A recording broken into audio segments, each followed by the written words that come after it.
우리가 은혜를 받거나 또 우리가 지금 이제 예수 동행 일기를 쓰고 있잖아요. 이렇게 뭔가를 믿음의 시도를 할 때 이렇게 시작할 때 처음에는 이렇게 마음이나 또 우리의 삶에 상당한 변화가 일어납니다.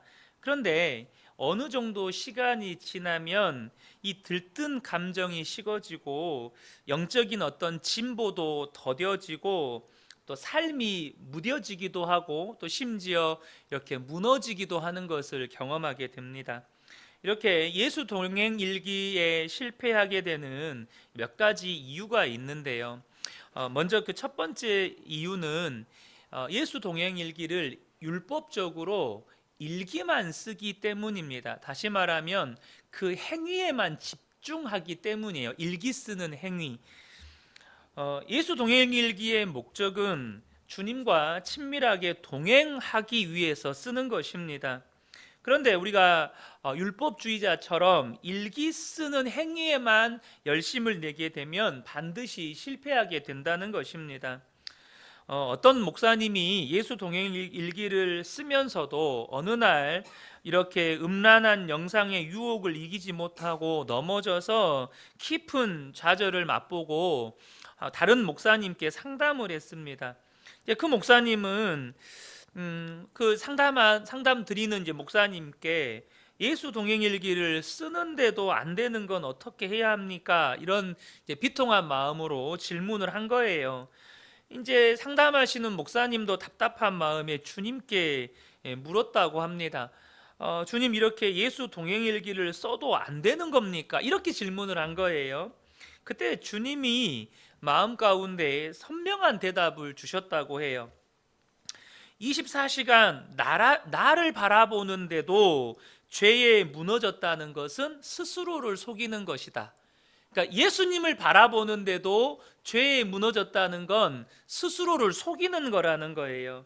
그래서 그 목사님을 다시 만나서 이제 지난 어떤 생활과 또 예수 동행일기를 써왔던 것에서 점검을 했는데 봤더니 일기를 쓰는 것에만 좀 집중을 하고 있는 것을 보게 되었다는 것입니다. 그러다 보니 일기만 쓰다 보니까 어느 순간에는 인터넷이나 인터넷 검색에 이렇게 마음을 빼앗기고 어느 순간 이 음란의 유혹을 뿌리치지 못하게 되었던 것이죠.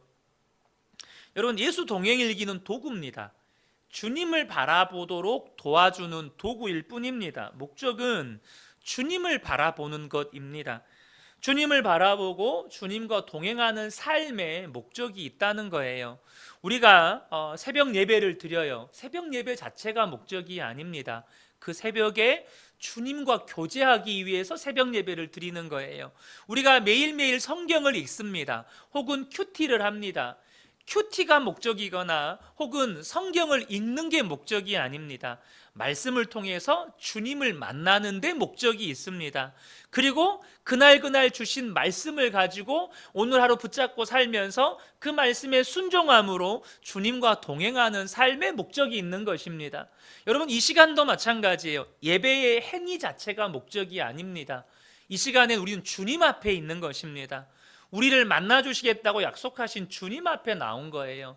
저와 여러분이 이 예배를 통해서 예배의 행위만 드리고 돌아가지 않게 되기를 축복합니다.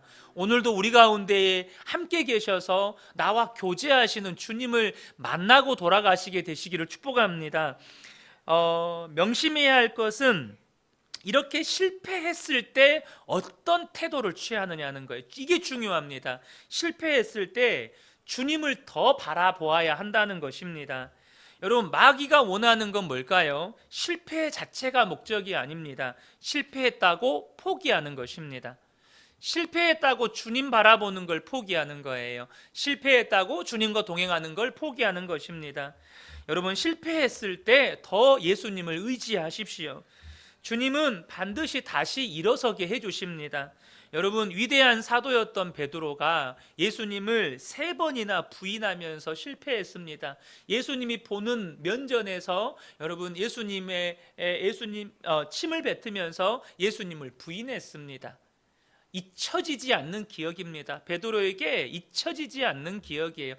여기 계신 어떤 분들도 그와 같은 실패를 경험해 보시지 않았을 거예요. 예수님의 면전에서 땅바닥에 침을 뱉으면서 예수님을 부인했습니다. 여러분, 근데요, 그 베드로가 다시 일어섰습니다. 베드로가 넘어졌다고 포기하지 않았습니다. 그런데 베드로가 다시 일어설 수 있었던 중요한 이유가 있습니다. 그게 뭐냐면 예수님께서 베드로를 위해 기도하셨다는 것입니다. 누가복음 22장 31절 32절을 보면 시몬아 시몬아 보라 사탄이 너희를 밀가부르듯 하려고 요구하였으나 그러나 내가 너를 위하여 네 믿음이 떨어지지 않기를 기도하였노니 너는 돌이킨 후에 내 형제를 굳게 하라. 자막 넘겨주세요. 말씀. 지금 베드로가 그 위기를 겪게 될 것을 예수님은 아셨습니다. 그래서 예수님께서 베드로를 위해서 얼마나 기도하셨는지 모릅니다. 예수님은 저와 여러분의 중보자가 되십니다. 우리가 예수님과 동행하기 원하지만 때로는 실패할 거고 때로는 넘어질 거고 그로 인해서 깊은 좌절 속에 빠지게도 될 겁니다. 근데 여러분 꼭 기억하셔야 합니다. 예수님이 우리를 위해서 기도하고 계십니다. 그 예수님의 기도 때문에 우리는 다시 일어설 수 있다는 것입니다. 또 한 가지 이유가 있는데 예수 동행일기의 유익을 제대로 깨닫지 못했기 때문이라는 거예요. 예수를 믿는데 이런 생각을 가지고 예수를 믿는 분들이 있어요. 그게 뭐냐면 속죄함과 하나님의 변함없는 사랑에 대한 복음이면 충분하지 꼭 삶의 변화가 필요한가? 그러잖아요. 여러분 이미 속죄함 받았고 또 하나님이 나를 변함없이 사랑하세요. 내가 넘어져도 실수해도 실패해도 하나님은 나를 사랑하실 거예요. 그거면 충분하지 내가 꼭 변화되어야 하는가? 아무리 주님과 동행하려고 애를 써도 우리의 본질은 죄인이기 때문에 거룩하게 변화될 수 없다는 거예요. 주님과 동행하려는 노력이 무의미하다는 것입니다. 왜요? 안 되는 일이니까. 그래서 주님께서 우리에게 주신 게 이 속죄함과 하나님의 사랑의 복음을 주셨다는 거죠. 근데 여러분 이런 말은 언뜻 듣기에는 진짜 복음처럼 들려요. 진짜 예수를 믿었지만 죄를 끊어내지 못하고 반복적으로 실수하고 실패하고 넘어졌던 사람에게는 이게 진짜 복음처럼 들립니다. 아, 그렇지. 속죄함과 사랑의 복음이면 충분하지 굳이 내가 변화되어야 할 필요가 있나? 주님은 그래도 나를 용서해 주시는데 주님은 그런 나를 구원해 주셨는데. 근데 여러분 이게 굉장히 위험한 주장입니다. 왜 그렇습니까? 우리의 영혼은 구원받았기 때문에 이 땅에서는 어떻게 살아도 구원받는다고 말하는 구원파의 주장과 똑같기 때문입니다. 이게 구원파 이단의 주장이거든요. 우리의 영혼은 구원받았어요. 육체는 아무렇게 살아도 우리의 영혼은 어차피 구원받는다. 여러분 이런 생각을 가지고 있는 분은 분명히 자신은 말씀을 붙잡고 있는 것 같지만 사실은 스스로 속이는 거예요. 왜 그렇습니까? 하나님의 말씀은 우리에게 속죄함과 여러분 하나님의 사랑에 대한 말씀만 주지 않으셨어요. 성경의 말씀은 우리의 변화와 거룩함에 대한 말씀도 주셨다는 것입니다. 마태복음 5장 13절, 14절, 16절을 보면 너희는 세상의 소금이니 너희는 세상의 빛이라. 우리의 정체성입니다. 너희는 세상의 소금이고 너희는 세상의 빛이다. 그런데 세상의 소금과 빛이라고 우리의 정체성에 대해서 말씀하시면서 우리의 삶이 어떠해야 되는지를 말씀해 주십니다. 16절에 이같이 너희 빛이 사람 앞에 비치게 하여 그들로 너희 착한 행실을 보고 하늘에 계신 너희 아버지께 영광을 돌리게 하라. 우리의 행실을 통해서 하나님의 영광을 나타내는 삶을 주님은 살게 하시려고 우리를 예수 믿게 하셨다는 것입니다. 또 데살로니가전서 5장 22절 23절을 보면 평강의 하나님이 친히 너희를 온전히 거룩하게 하시고 또 너희의 온 영과 혼과 몸이 우리 주 예수 그리스도께서 강림하실 때에 흠없이 보존되기를 원하노라. 너희를 부르시는 이는 미쁘시니 그가 또한 이루시리라. 너희를 거룩하게 하시고 주님 오시는 그날까지 흠없이 보존되게 하실 것이다. 주님의 약속의 말씀입니다. 성경은 우리가 주님 안에서 변화될 것에 대한 약속의 말씀도 우리에게 주고 계시다는 것입니다. 그러므로 여러분, 사람은 예수 믿으면 변화됩니다. 진짜 예수 믿으면 변화돼요. 그래서 저와 여러분이 이 속죄함과 하나님의 사랑에 대한 말씀만 붙잡고 이렇게 우리의 변화, 우리의 성화, 우리의 삶의 거룩함에 대한 말씀들을 외면하시면 안 된다는 것입니다. 우리가 날마다 주님을 바라보면 주님이 우리의 삶을 변화시켜 주시고 우리 안에 열매 맺게 해 주신다는 것입니다. 이것이 성경의 약속이고 또한 놀라운 복음입니다.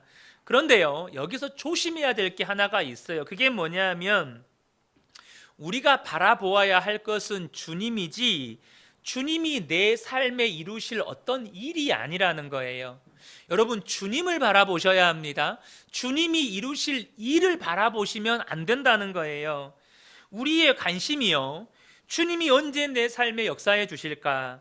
주님의 열매가 언제 맺어질까? 언제나 내게는 기쁨이 넘치고 감사가 넘치고 이 개떡 같은 성질이 좀 변화될까? 여기에만 우리의 관심이 있다면 계속해서 그러다 보니까 안 되나 봐요. 언제까지 도대체 내가 변화되기를 기다려야 하는 겁니까? 또 넘어지고 또 넘어지고 도대체 언제까지 해야 합니까? 이렇게만 우리가 하나님이 이루실 일에만 집중을 하게 되면 여러분, 그것은 실제로 주님을 바라보는 게 아니에요. 그것은 주님이 이루실 일을 바라보는 거예요. 주님이 하실 일에 집중하는 것입니다. 그건 주님 안에 거하는 게 아니라는 거예요. 그것은 마치 자녀들이요, 부모를 기뻐하기보다 부모가 뭔가 내가 원해주는 것을 해주시니까, 내가 원하는 것을 뭔가 사주시니까, 그래서 그 부모를 좋아하고 그 부모를 사랑하는 것과 똑같은 거예요. 여러분, 자녀에게 부모는 존재 자체로 힘이고 능력이고 여러분 위로입니다. 저는 어렸을 때 그런 이제 엄하신 아빠이고 이제 어머니시지만 이제 아버지가 엄하셨지만 보통 이제 들에 나가셔서 이렇게 저녁에 늦게 들어오시잖아요. 밤이 어둑어둑해질 때 들어오시잖아요. 그럼 우리 삼남매가 있으면 다 이제 초등학생, 뭐 누나는 초등학교 2학년, 저는 유치원생, 그 밑에 5살 이렇게 집에 있잖아요. 그러면 어머니 아버지가 좀 일이 늦으셔서 어둑어둑해지고 늦게 들어오잖아요. 그렇게 무서울 수가 없어요. 그러다가 멀리서 저희 집 경운기 소리가 들려요. 그럼 그때서야 비로소 안심이 됩니다. 아버지 어머니가 뭘 해줘서가 아니에요.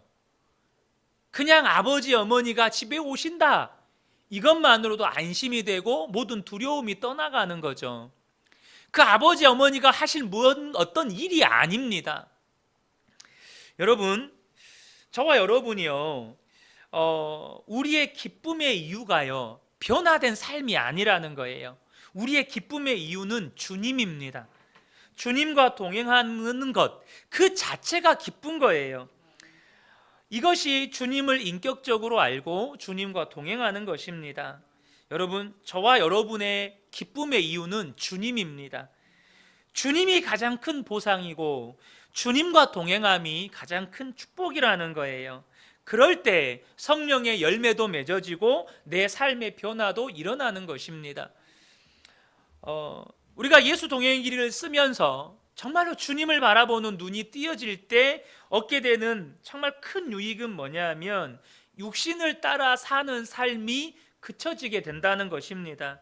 사실 이것만으로도 너무나도 놀라운 일이고 영적으로 충격적인 일이에요.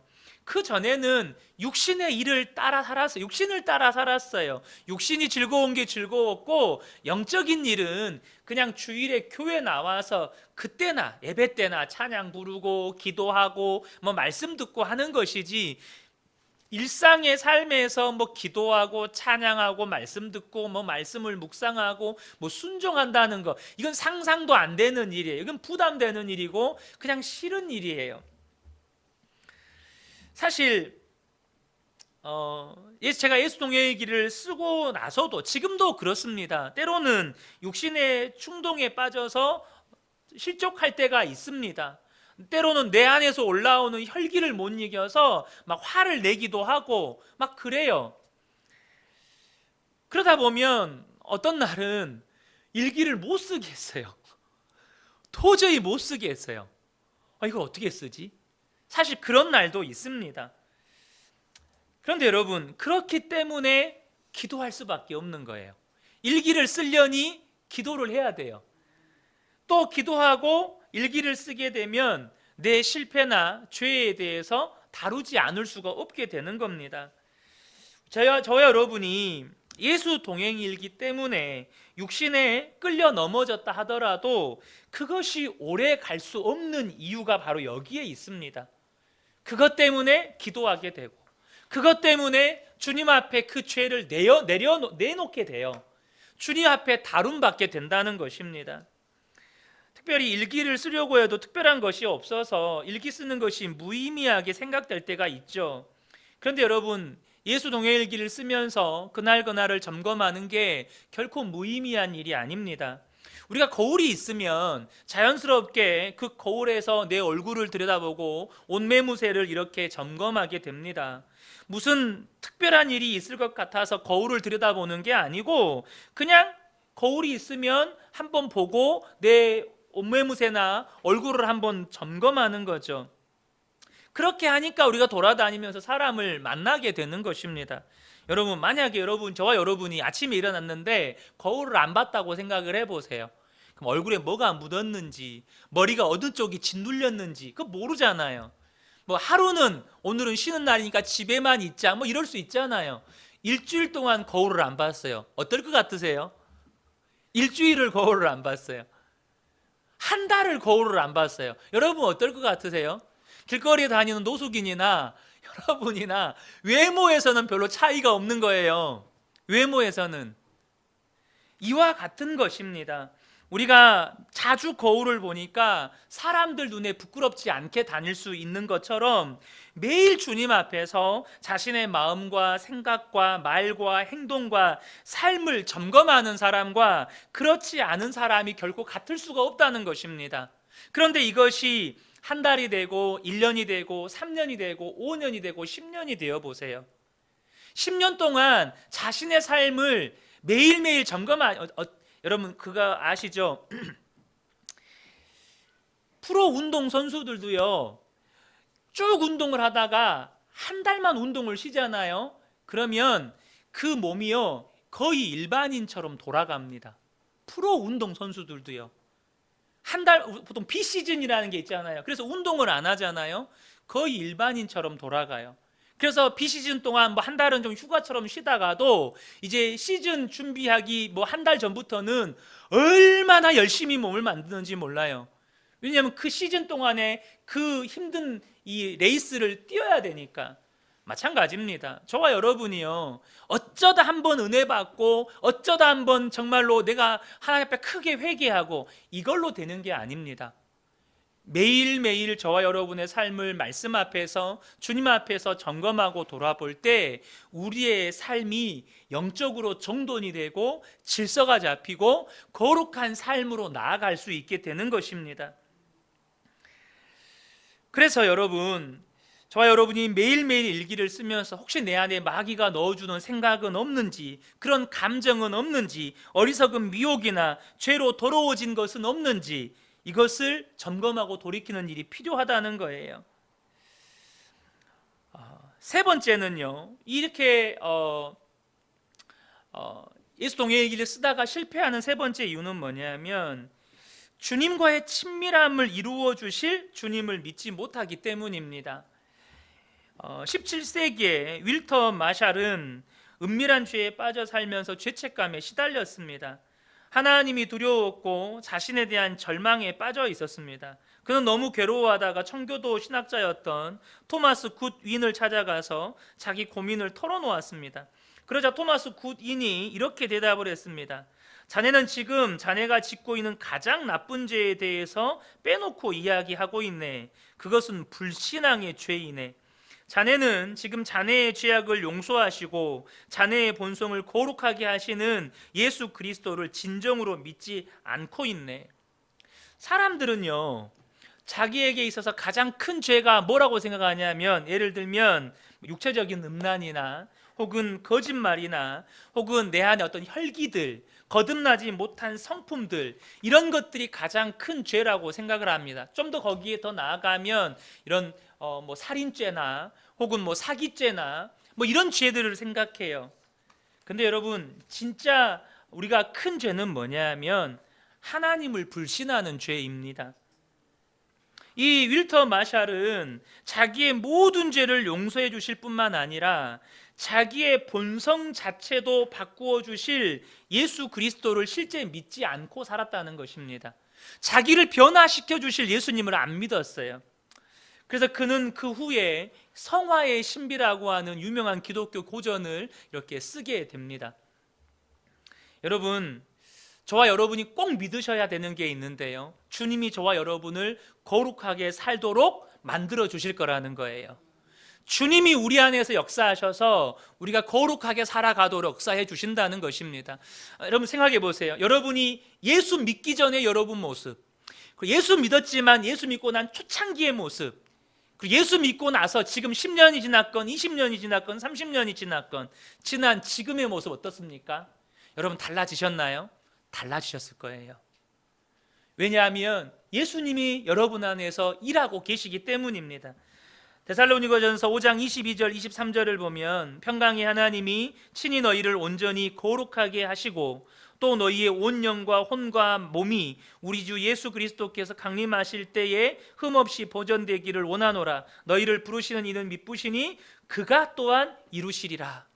주님이 반드시 이루십니다. 주님이 거룩하게 하신다는 거예요.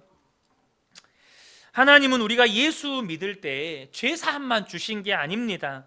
우리는 의롭게 되었고 하나님과 화평하게 되었습니다.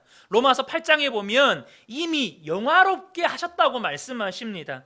또한 주님의 하나님 보좌에 앉히셨다고 말씀하십니다. 우리가 할 일은 믿고 누리는 거예요.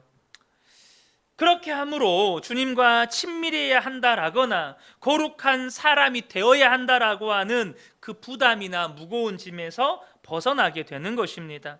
이미 주님이 이루셨기 때문에 주님과 함께 즐거워하고 감사하고 주님과의 친밀함을 누리는 것이죠. 여러분, 만약에 저와 여러분이요 주님과 친밀하기 위해서 뭐 예수 동행일기를 쓰든지 매일 새벽 예배를 하든지 매일 말씀 묵상을 하고 또 말씀을 읽다가 실패했어요. 여러분, 그때 우리 주님이 어떻게 하실까요? 야, 너는 왜 그 모양이냐? 또 예수 믿은 지 지금 몇 년째인데 아직도 그 모양이냐? 너는 진짜 안 되겠다. 우리 주님이 그렇게 하실까요?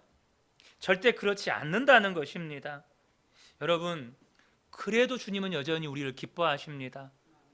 그래도 여전히 우리를 웃으시면서 지켜보고 계십니다.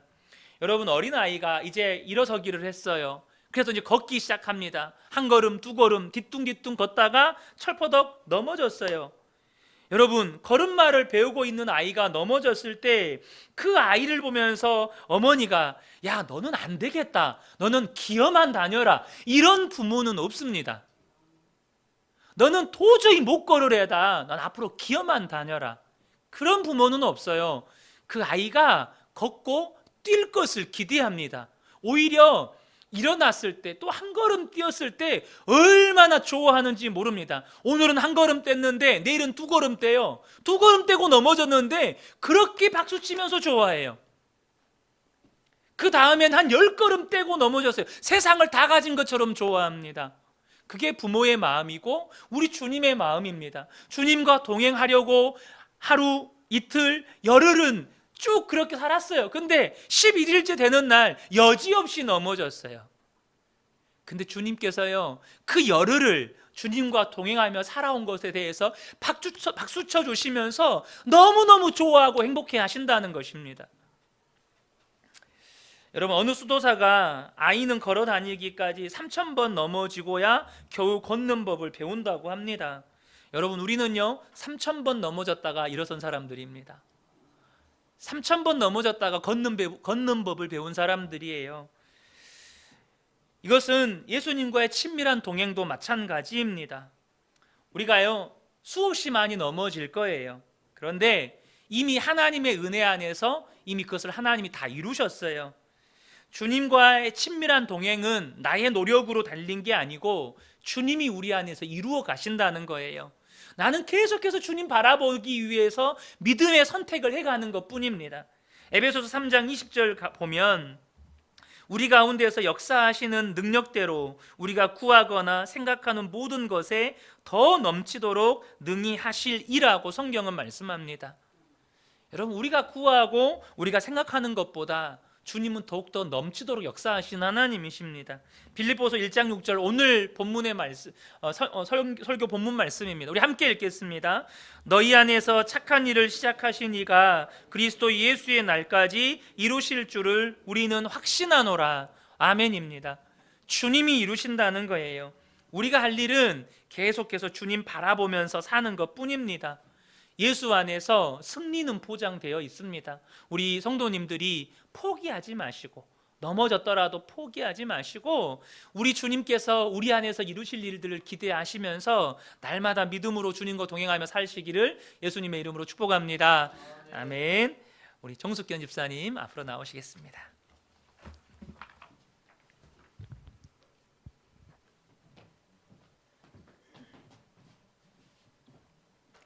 감사합니다. 주일에 쓴 일기거든요. 영적 싸움이라는 제목인데요. 주일 주신 말씀 감사합니다. 영적 싸움에서 승리하기를 원합니다. 오늘 말씀에 옛사람, 육신의 생각, 소욕, 욕망을 내쫓고 육신의 생각은 영의 생각으로 유업받게 하시옵소서. 영의 생각은 생명이니 평안함과 자유함을 받기를 원합니다. 영적 싸움에서 회복하기를 원합니다. 어두움의 세력들을 소탕하여 분열시키려 하는 것들에서 이기게 하시옵소서. 사람 앞에서, 자녀들 앞에서 하나님의 자녀다움의 삶을 살게 하시옵소서.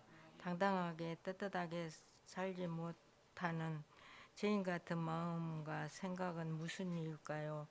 죄에 얽매여 있는 것들에서 자유하고 싶습니다. 영육으로 채워주시니 감사합니다. 순모임으로 모든 것 다 나눌 수 있어서 감사합니다. 나눔으로 반성하게 하며 나를 바로 걸어가게 하는 영을 살리고 사람을 살게 하는 영적 치료를 받게 하십니다. 감사합니다. 주의를 지킬 수 있어서 감사합니다. 건강을 주셔서 감사합니다. 시아랑 영상으로 몇 주간에 보지 못했는데 볼 수 있어서 감사합니다. 아들이 오늘 차계약해서 감사합니다. 하루에 한 대씩 차계약하게 역사하여 주시옵소서. 오늘도 함께하여 주신 하나님 감사합니다. 내일은 처음으로 같이 일할 분이랑 방문하기로 하였습니다. 잘 배우게 하고 실수 없게 하시옵소서. 함께 하신 주님 감사합니다. 다 맡깁니다.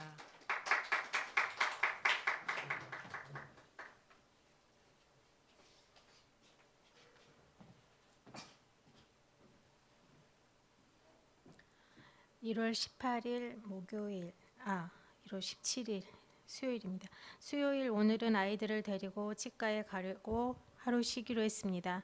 새벽에 깨어난 뒤 뒤척이다 정작 새벽기도 시간에는 못 일어났습니다.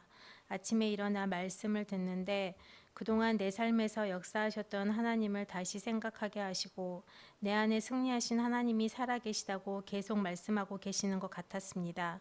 내가 무엇을 두려워하고 있는지 주님은 아시고 내게 두려워하지 말라라고 말씀해 주십니다.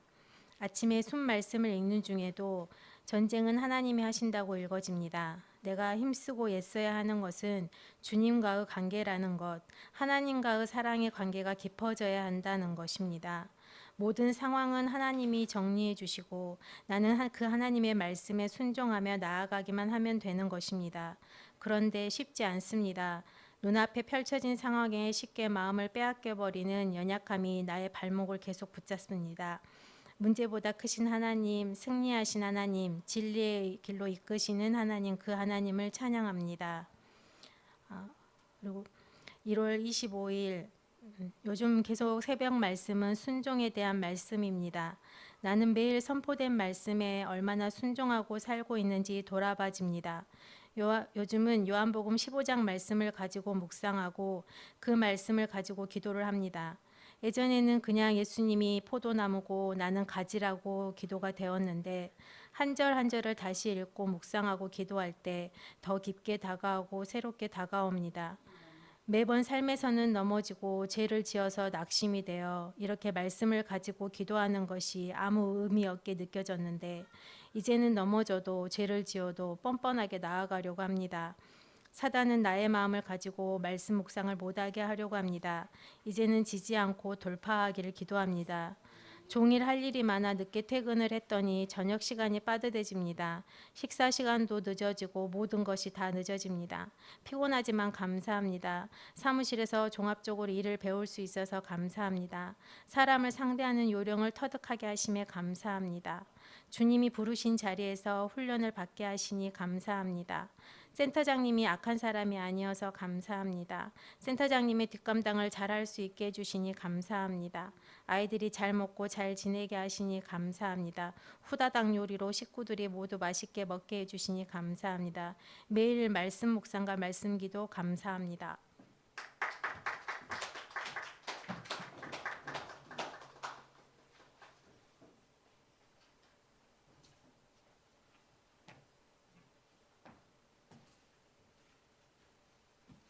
이 2월 4일 주일 말씀입니다.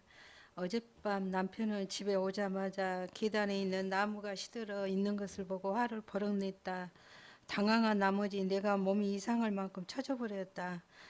생전 처음 느껴본 일이다. 이상할 일은 꽃이나 나무라 물을 주고 정성을 주어도 남편만 현장으로 떠나면 나무들이 시들고 죽어버린다. 길을 가다가도 꽃이나 나무만 보면 사족을 못 쓰는 남편, 그 방향을 주님께 시선을 돌렸으면 얼마나 좋을까 기도한다.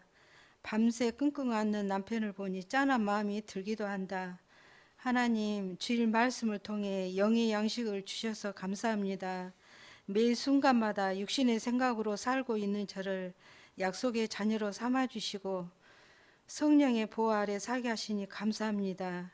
신명기 30장 11절 내가 오늘날 내 율법이 네게 명한 이 명령이 네게 어려운 것도 아니요 먼 것도 아니라고 하셨는데 저는 하나님의 말씀을 무겁게만 생각했음을 고백합니다. 하나님 순모임을 통해 서로 은혜와 사랑을 주시고 율법의 언어와 감사 제목들을 다음 주부터 5가지씩 써오라고 순장님이 말씀하신 것에 큰 의미를 느낀 것에 또한 감사합니다. 나의 자신의 실체를 직시하게 하시니 감사합니다. 하갈과 이스마엘을 통해 은혜를 주셔서 감사합니다.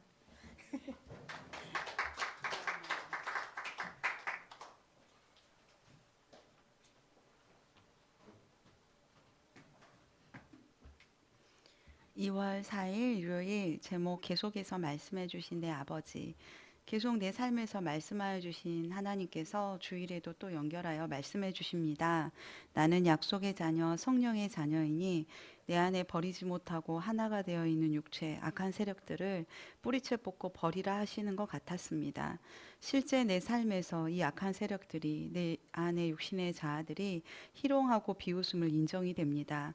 또한 내 안에 해결하지 않으면 하나님의 유업을 결코 누릴 수 없고 받을 수 없다고 하셨으니 전투력도 생깁니다. 주님, 내 안에 육신의 생각, 죄의 세력들, 육체의 자아들 내어 쫓고 싸우기로 결단합니다.